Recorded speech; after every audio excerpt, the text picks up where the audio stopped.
Hey there, it's Leslie from Leslie's Cookies and Treats, and today I'm making 4 simple wet-on-wet flowers for spring. So I'm using a 15-second royalicing consistency, and I'm just going to outline each one of these flowers and flood them in, and I'm going to use my scribe to get the icing out to the edges. Then immediately grabbing my white icing, I'm going to put some dots in the center and then go around the outside and just add a little outline to this flower. And there we'll have it, a simple little pink flower for spring.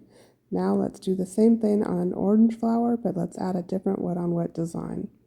So by looping your icing every time you need to change directions, it makes making the outline a lot easier.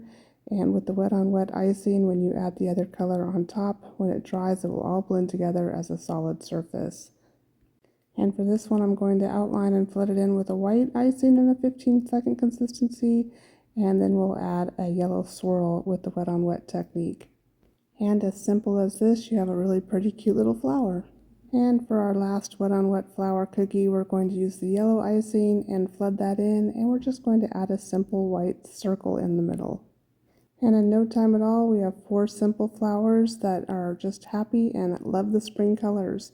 What do you think? Are you going to make these cookies?